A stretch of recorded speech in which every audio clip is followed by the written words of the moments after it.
sur Radio Espérance, Aurore Boot pour Alliance Vita.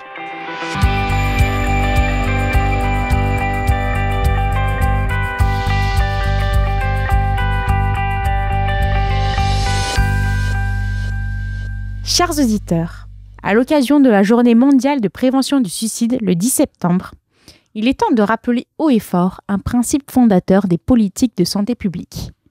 La prévention du suicide ne souffre aucune exception. Ce message phare doit rester le principe fondateur des politiques de santé publique. Faire la prévention du suicide, cela exclut de fait la légalisation du suicide assisté. Comment, sinon affirmer que tout suicide est un drame à éviter et accepter des situations où il serait possible, voire souhaitable.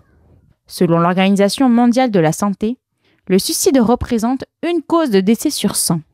Chez les jeunes, il reste l'une des principales causes de mortalité. L'OMS le rappelle depuis plusieurs années.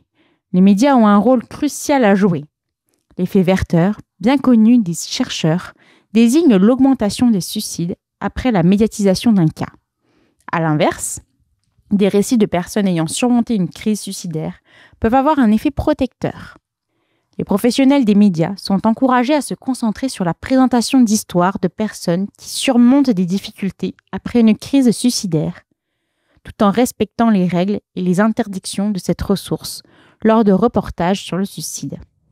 À notre niveau, nous avons également un rôle à jouer, une main à tendre vers la personne que nous voyons souffrir en posant simplement cette question sans la juger. Souffrez-vous au point d'avoir des idées suicidaires ? En 20 ans, le paysage de l'information a été bouleversé. Internet, les réseaux sociaux et plus récemment l'intelligence artificielle générative ont pris une place considérable. Une étude de l'Arcom, publiée en 2024, montre que les moteurs de recherche et les réseaux sociaux talonnent la radio comme source d'information. 49% et 47% des sondés s'informent par ces canaux, contre 51% pour la radio. La télévision reste en tête, mais sa durée d'écoute diminue. Et dans ce nouveau monde, l'intelligence artificielle s'impose. En 2025, on estime que 25 à 30% des Français ont interagi avec ChatGPT. Chez les jeunes, ce chiffre grimpe à 70%. Nous pouvons nous poser la question. Que se passe-t-il quand une personne en détresse interagit avec une IA ? Un drame récent aux États-Unis a mis en lumière les limites de ces systèmes. Adam Rein, 16 ans, s'est suicidé après avoir échangé avec ChatGPT. Il aurait confié son mal-être, demandé des informations sur les techniques de pendaison. L'IA n'a pas tenté de le dissuader, ni de l'orienter vers ses parents ou vers une aide professionnelle.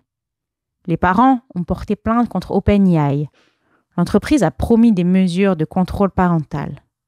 Cependant, l'absence de contrôle d'identité, un sujet récurrent et central dans la toile numérique, jette un doute sur l'efficacité réelle de cette mesure. La question est posée. Peut-on imposer aux concepteurs d'IA de programmer des réponses standards pour prévenir le suicide ? Peut-on concilier apprentissage par l'expérience et principes éthiques intangibles ?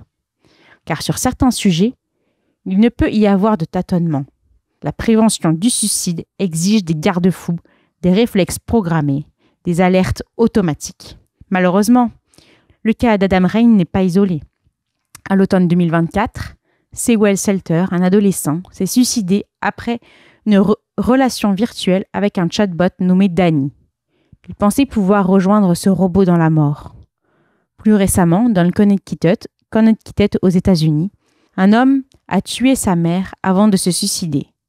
Selon la presse, des conversations avec ChatGPT auraient entretenu et conforté des soupçons maladifs que sa mère en voulait à sa vie.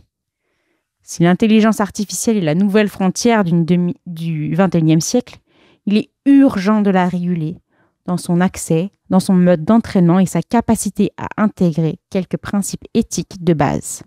La prévention de tout suicide en est un. À la semaine prochaine!